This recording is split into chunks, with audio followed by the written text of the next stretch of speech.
matakot, kabahan sa mga kwentong nakakagimbal sa Kaistorya YouTube channel with daily post at 7 p.m. Dito sa Papa Dudut Stories, ikaw ay hindi nag-iisa.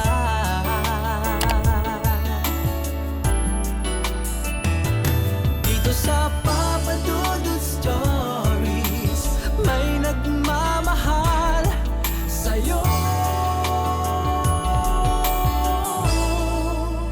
Papa Dudut Stories.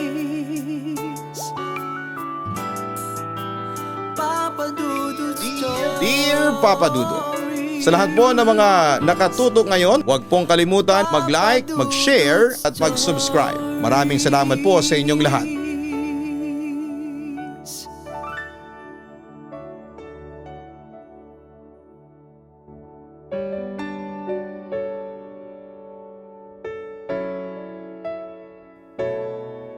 Dear Papa Dudut, kumusta? Ako po si Valentin pero tawagin niyo na lamang po ako sa palayaw kong Valen.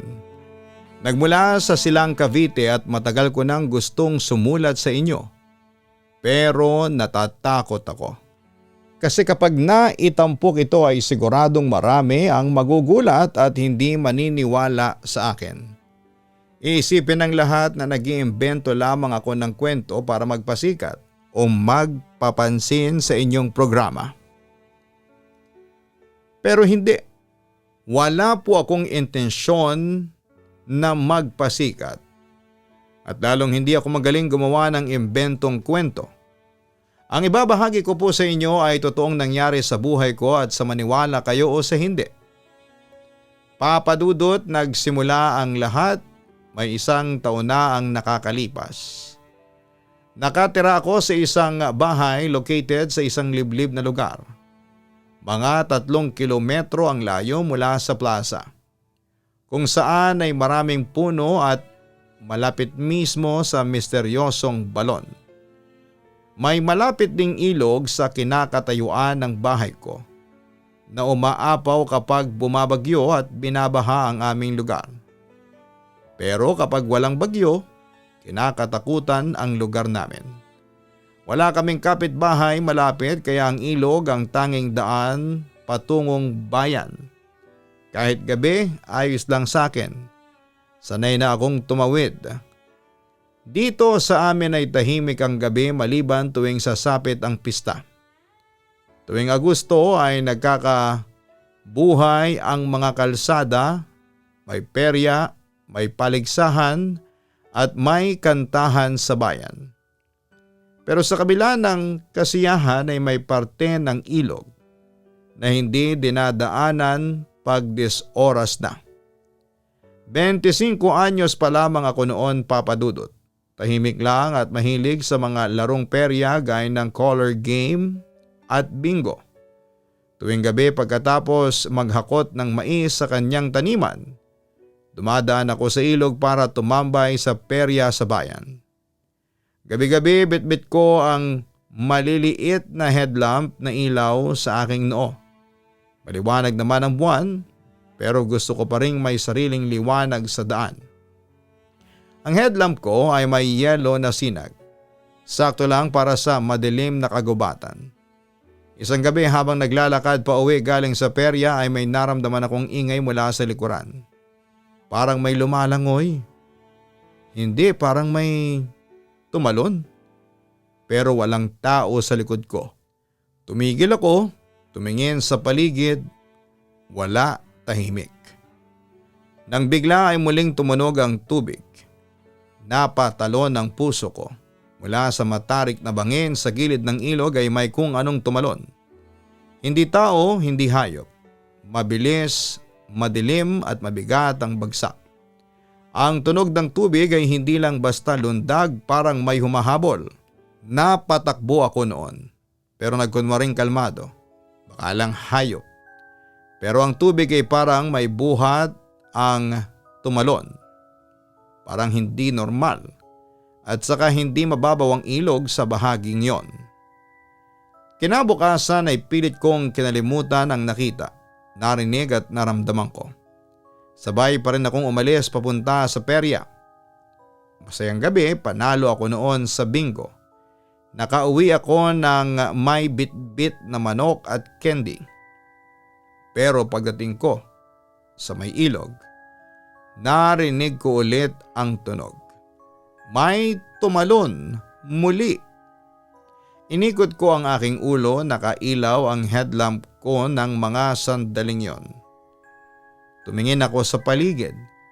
Ang punong saging sa gilid ng ilog ay kumikilos sa hangin. Pero may isa na nakayuko. Parang may nakadagan. Parang may anyo at muli siyang lumakad ng mas mabilis. Mas malakas ngayon. Nanginginig ang tuhod ko noon, Papa Dudut, at pinaharap ko ang headlamp sa direksyon ng ilog. At doon ko nakita isang nilalang, hindi tao, parang kambing pero nakatayo. May matulis na sungay, pulang mga mata at humihinga ng malalim at parang nakangisi. Tumakbo ako ng buong lakas, hindi na ako lumingon. Hindi ako huminto kahit may tinik sa daan. Hindi ko naramdaman. Pagkarating sa bahay, sinarado ko ang pintuan, sinarado ang lahat ng bintana at tinakpan ng headlamp. Hinabol ako ng sigbin. Sa puntong yon, kumbinsido akong sigbin ang nilalang na yon. Ayon sa matatanda, ang sigbin ay isang nilalang na lumilitaw bago ang pista. Hinahanap nito ang mahihinang kaluluwa. Yung mahilig gumala sa gabi, yung naglalakad mag-isa at yung hindi marunong tumingin sa paligid. Ang pista ay salo-salo para sa tao at para sa kanila. Kinabukasan ay hindi na ako pumunta sa bayan. Takot pa rin ako. Ikinuwento ko ang naranasan ko kay Aling Mila, ang matandang albularyo na kakilala ko na nakatira sa dulo ng bukid. Napakunot ang noo ng matanda. Matagal nang tahimik ang sigbin. Pero baka gising na ulit. Bakit po sa akin lumitaw? Tanong ko sa matanda. Mahina ang puso mo. Sagot ni Aling Mila. Marami kang kinikimkim na takot. Hindi mo inaamin. Pinipili ka niya kasi gusto kanyang kunin. Huwag kang bumigay. Labanan mo gamit ang ilaw. Pinayuhan ako ng matanda na sunugin ang palaspas mula sa simbahan at maglagay ng asin sa harapan ng bintana. Binigyan din ako ng isang maliit na boteng may langis. Galing daw ito sa gubat ng mariit, isang uri ng anting-anting. Kinagabihan ay hindi pa rin ako lumabas, pero may narinig ako mga yapak sa bubong. Magaan, mabilis at paikot-ikot. Hindi pusa, hindi tao. Tumigil ako sa paghinga. Tapos ay may tunog ng pagkamot sa dingding. Dahan-dahan at parang naghahanap ng butas. Hinahanap ko ang bote ng langis at ipinahid ito sa bintana at pintuan. Mula sa maliit na ilawan sa kusina ay biglang bumagsak ang mga tasa. Parang may umipang malamig sa loob ng bahay. Mabilis akong nagdasal. Hawak-hawak ang boteng may langis. Ilang saglit pa ay biglang tumahimik ang paligid, Papa Dudut. Wala nang iyapak. Wala nang ingay, pati ang hangin ay huminto na. At doon ako napaupo at nanginginig pero buhay. Kinabukasan ay napagdesisyonan kong magsimba. Nag-alay ako ng kandila at nagdasal sa altar ng baryo. Habang lumalabas ako ng simbahan, may lumapit sa akin na matanda. Iba kay Aling Mila. Hindi ko ito kilala. Palen, hindi ikaw ang hinahanap niya. Pero ikaw ang nakapukaw sa kanya. Kaya ikaw na ang gusto niyang maging amo. Ang problema, ang mga nag-aalaga sa sigbin ay mga aswang. Gusto kanyang gawing aswang. Lalawayan kanya para maging isa kang ganap na aswang. Aniya. Kinilabutan naman ako sa narinig ko. Maraming katanungan ang gustong makawala sa utak ko. Pero na-bothered talaga ako. Kasi alam niya ang pangalan ko kahit na hindi ko siya kilala. Sandali, paano niyo nalaman ang pangalan ko? Tanong ko sa matanda. Pero ngumiti lamang ito sa akin. Tapos ay parang may narinig akong tumawag sa akin mula sa malayo. Dahilan para lumingon ako. Nang balikan ko ng lingon ang matanda ay wala na ito. Kinilabutan ako ng husto. Pagbalik ko ng bahay ay pinasya kong hindi na muling dumaan sa ilog kapag gabi. Bumili ako ng bisikleta at iniikot ang mas malayong daan na may mga ilaw. Minsan ay matagal makauwi pero ligtas. Hindi na ako gumagala kapag 10 oras ng gabi. Makalipas nga ang isang linggo ay isang binatilyong taga-ibang sityo ang nawala. Huli raw akong nakitang dumaan sa may ilog galing perya. Dahil dito ay ipinatawag ako ng kapitan para magbigay ng babala sa buong baryo. Naging usap-usapan ang kwento ko. Hindi lahat ay naniwala. Pero maraming naging maingat. Marami ang umiwas na maglakad sa ilog kapag gabi. At tuwing pista, mas mahigpit na ang bantay sa mga kabataang gumagala. Lalong pinalakas ang dasal sa kapilya. Hindi man ko ginusto, ay naging tagapag-ingat ako ng baryo. Lumalim ang respeto ng mga tao sa akin. At sa kabila ng takot na naranasan ko ay mas naging buo ang loob ko. Mas naging matatag. Hindi lang para sa sarili kundi para sa iba. Samantala natapos ang pista at naging normal ulit ang takbo ng buhay sa bahay. Pero ako ay patuloy na kinakabahan dahil sa mga kakaibang nararamdaman ko pagkaraang makakita ako ng sigbin. Lahat ng paligid ko ay parang dumilim ang aura. Naging nakakatakot, lalo na yung sa bahagi ng balon. Ang alam ko ay wala na itong lamang tubig pero nakakarinig ako ng kaluskos at alulong sa loob ng balon. Hindi ko naman makuhang tingnan o silipin ang balon kasi inuunahan po ako ng takot. Pero isang gabi habang pauwi ako sa bahay ay napadaan ako sa balon. Katabi ng balon ay isang babae. Basa ang buhok na kaupo sa gilid ng lumang batuhan. Nakaputing duster at parang bagong ligo.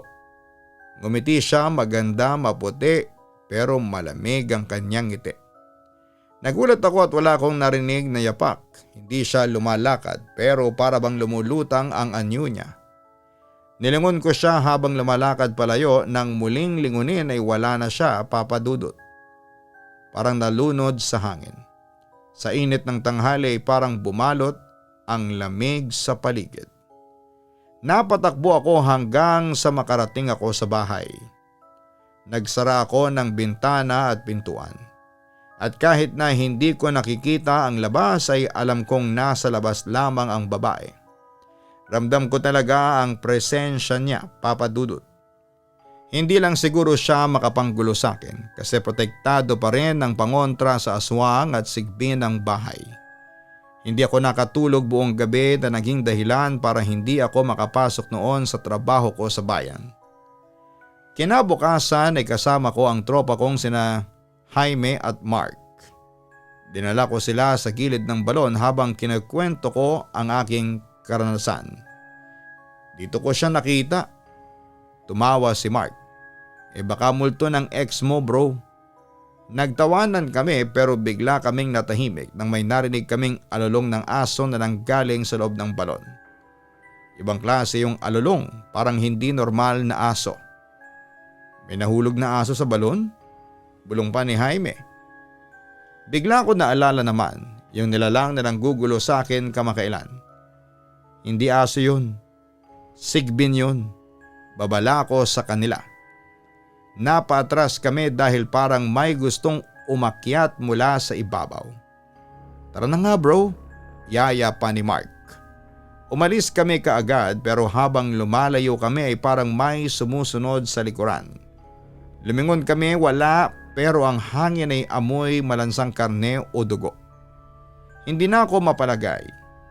Nang gabi ring yon ay napanaginipan ko ang babaeng nakita ko sa balon. Kasama niya ang sigbin. Nakatayo siya sa paanan ng kama ko. Basang-basa pa rin po ito. Ikaw ang gusto niyang maging amo. Sabi sa akin ng babae pagkaraan niyang lumingon sa sigbin. Gusto ko namang bumangon at sumigaw ng mga sandaling yon kasi parang hindi ko magawa. Naninigas kasi ang buong katawan ko noon at walang boses na lumalabas sa bibig ko. Gagawin kitang aswang para ikaw na ang maging amo niya, sabi pa ng babae sa akin.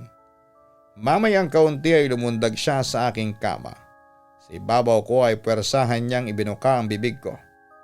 Pinilit ko talagang makawala pero grabe ang paninigas noon ng katawan ko. Tapos mamayang kaunti ay ibinuka na ng babae ang bibig niya. At doon ay lumabas ang napakarami niyang laway. Sakto namang bumagsak yon sa nakabukas ko ng bibig. Nalunok ko ang lahat ng laway na sa tingin ko ay nasa isang baso. At nang matapos niyang ipalunok sa akin ang laway niya ay nagsalita ang babae sa akin. Maghintay ka lang ng ilang araw. Magiging aswang ka na rin, aniya. Tapos ay nagbago ang itsura ng babae. Naging halimaw ito, naging aswang at doon ko na-realize na hinawahan ako ng aswang. Tapos ay bigla siyang nawala sa isang kisap mata. Bigla naman akong nagising. Gulong-gulo noon ang isipan ko at bangungot lamang ba yun? Pero nang mapatingin ako sa aking unan, basa ito. Pawis? Hindi. Basa talaga, amoy laway pero amoy malansa. Kinabahan ako at nagdasal kaagad ako. Panginoon, ayaw kong maging aswang, pakiusap. Kinabukasan ay pumasok ako sa trabaho pero napagalitan ako ng supervisor. Dahil tulala daw ako at wala sa sarili. Napansin din daw nila ang kakaiba kong itsura. Namumutla daw ako at namumula ang mata. Nang hawakan ako ng supervisor ko, napagtanto niyang mataas ang lagnat ko. Dinala ako noon sa klinik pagkatapos ay pinauwi na sa bahay. Sa kabilang banda kahit na nilalagnat ako ay nagpa siya akong umalis muna sa bahay at tumira muna sa bahay ng mga magulang ko. At mga nakatira doon, sina Mama at Kuya Valdo. Agad nila akong inasikaso nang mapansin nilang may sakit ako. Pinagpahinga nila ako sa kwarto ni Kuya at doon na natulog na lamang magdamag. Pero isang madaling araw, nagising ako sa kaluskos sa kusina. Palihim akong sumilip mula sa kwarto, sa liwanag ng kandila ay nakita ko sina Mama at Kuya Valdo na tila may kinakaing hilaw. Parang atay at hindi ako gumalaw. Hindi ko rin alam kung takot ba o pagkabigla ang nangingibabaw sa akin. Kinabukasan habang nag-aalmusal kami ay tinapunan niya ako ng matalim na tingin. Alam namin kung ano ang sakit mo. Panimula ni Mama, huwag kang mag-alala, gagaling ka rin at magiging katulad ka na rin namin. Napatingin naman ako sa mama ko at kay Kuya Valdo. Doon ko lang napansin noon na may kakaiba sa kanilang dalawa. Pareho silang maputla at parang namumula ang mga mata. At kung dati ay masayahin sila, lalo na si Mama, iba na ngayon. Parang nakakakilabot na ang aura nilang dalawa. Alam mo Valen, sabi naman ni Kuya Valdo sa akin, darating ang araw, ikaw din, masasanay ka rin. Hindi ko na siya kinubo noon, pero sa puso ko ay may bumubulong na may mali. At hindi ako pwedeng maging bahagi noon. Lumipas ang ilang araw ay gumaan na ang pakiramdam ko.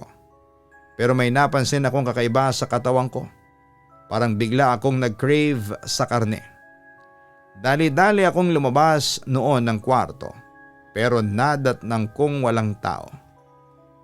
Pero napansin kong may mga iniwan sina Mama at Kuya sa mesa. Isang plastik ng hilaw na lamang loob. May nakasulat, kung gusto mong lumakas, simula mo sa simpleng tikim. Napalunok ako. Sa ilalim ng sulat ay may marka, hugis buwan na may mata sa gitna. Nang umuwi naman sila ay sinubukan kong tanungin si Mama tungkol sa mga nangyayari. Pero parang umiiwas siya, Papa Dudut. Hindi mo na kailangan malaman lahat, Valen.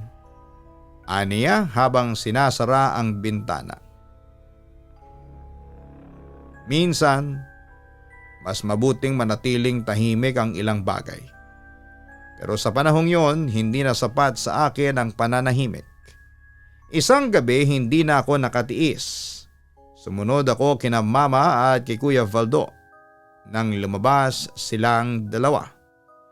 Habang naglalakad ay nagtaka ako dahil hindi ko alam na lumalabas pala sila ng 10 oras ng gabi nang hindi sinasabi sa akin. Samantala sinundan ko siya hanggang sa dulo ng kakahuyan. Doon ay nakita ko silang nakaluhod sa harapan ng isang matandang lalaking nakasuot ng itim. May apoy sa gitna, may ritual, may dasal at may sigaw. Tumakbo ako pa uwi at nanginginig ako sa mga nakita. Hindi ko alam kung totoo ba yon o bangungot lamang. Pero pag uwi ko ay nandun sina Kuya sa pintuan ng kwarto ko at nakangiti. Nakita mo na ano? Tanong niya. Huwag kang matakot. Malapit ka na rin maging katulad namin. Hihintayin na lang natin ang darating na kabilugan ng buwan para maging isang ganap ka ng tulad namin ni Mama. Hindi ako sumagot pero alam kong kailangan kong umalis. Hindi ko kayang manatili sa isang bahay na nilalamon na ng kadiliman. Kinabukasan ay maaga akong umalis, bitbit ko lang ang bag ko, ilang piraso ng damit at hindi ko alam kung saan ako pupunta pero bahala na. Hanggang sa bigla ko naalala si Aling Mila, ang albularyong kakilala ko. Pinuntahan ko siya pero nanlaki ang mga mata niya nang makita niya ako. Bakit po? May problema po ba? Kinakabahang tanong ko sa matanda. Iho, malapit ka nang maging ganap na aswang. Sabi niya sa akin. Nanginig ang buong katawan ko. Mapipigilan po ba itong pagiging aswang ko? Ayoko pong maging aswang. Mapipigilan natin. Pero gusto kong alamin kung paano ka naging aswang. Sabi niya. Mamayang kaunti ay pumikit siya at kinuha niya ang 2 palad ko at tila pinisil-pisil yon. Mamayang kaunti ay may sinabi siya sa akin na ikinagulat ko. Ayon kay Aling Mila, nakita niya na isang babae ang dumating sa bahay kasama ni Kuya Valdo. Siya si Helen. Ipinakilala si Kuya Helen ang babae bilang kasintahan niya at magpapakasal na sila. Pero ang kakaiba sa babae, isa kasi itong aswang. At alam yon ni Kuya Valdo. Dahil sa pagmamahal kay Helen ay pinili daw ni Kuya Valdo na maging aswang para walang maging hadlang sa pagmamahala nila ng kanyang kasintahan. Samantala ay kinumbinse rin ni Kuya Valdo si Mama na maging isang aswang. Nung una ay ayaw nito pero nag-insist daw ang kapatid ko. Sa uli pumayag daw si Mama pero sa isang kondisyon, kailangang isama din daw ako para maging isang aswang. Sa kabilang banda ng mga panahong yon ay may sigbin na kursonada ako. Wala itong kinalaman kay Helen pero ginamit daw ni Helen ang pagkakataon para hawahan ako ng pagiging aswang. Oo, papadudot, yung babae sa balon na lumaway sa akin ay si Helen, ang kasintahan ni Kuya Valdo. At ginawa niya yon dahil na rin sa hiling ni Mama. Pagkatapos ko namang marinig ang kwento ay muling dumilat si Aling Mila. Tapos ay pinainom niya ako ng pinaghalong langis ng niyog at dinikdik na dahon ng sambong. Pinunasan niya ang noo ko ng asin. Tapos ay pinaliguan niya ako sa likod ng bahay gamit ang tubig poso na may luya. Habang ginagawa niya ito ay paulit-ulit niyang binubulong, Panginoon, ilayo mo siya. Matapos ang ritual ay pinatulog niya ako sa lumang kwarto. Doon ako unang nakatulog nang mahimbing matapos ang maraming gabing puro bangungot. Nang magising ako, pakiramdam ko ay may nawala sa katawan ko. Hindi bigat kundi anino parang mas magaan. Mas malinaw ang paghinga ko. Hindi na rin ako nagpakita kina mama at kay Kuya Valdo. Lumipat na ako ng ibang tirahan kung saan ay hindi sila makatutunton. Oo, tinalikuran ko sina mama at Kuya Valdo kasi hindi na sila ang pamilya ko. Dumating ang full moon at wala namang nangyari sa akin. Hindi na ako nag-transform bilang isang aswang. Sa ngayon, Papa Dudut, ay normal pa rin akong tao. Namumuhay akong kasama ng pamilyang tinatag ko.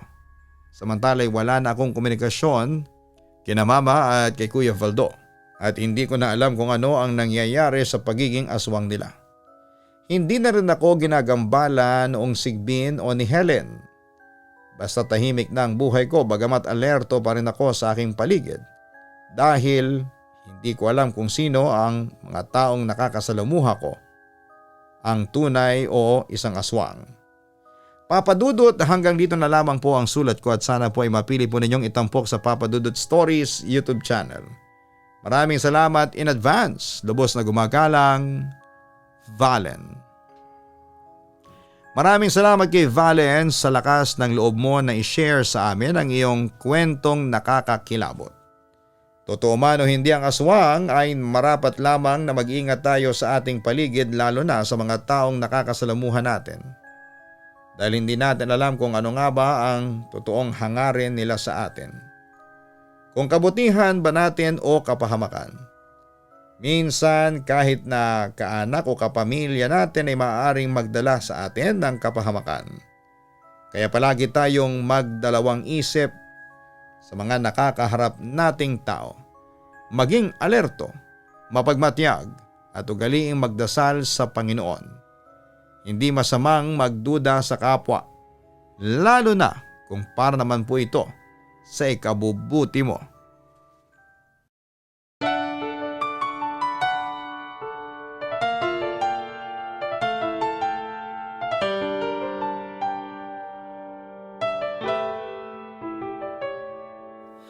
Ang buhay ay mahiwaga, laging may lungkot at saya. Sa Papa Dudut Stories, laging may karamay ka.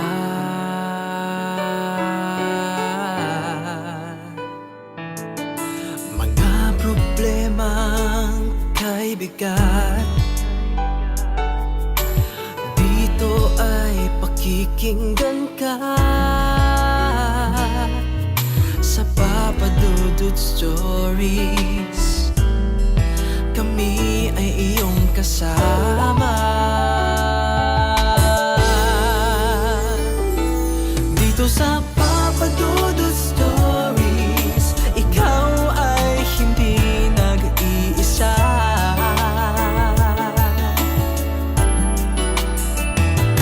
Dito sa Papa Dudut Stories, may nagmamahal sa'yo.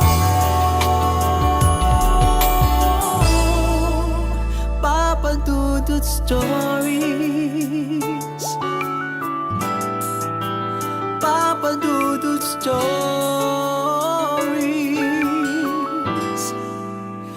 Papa Dudut Stories.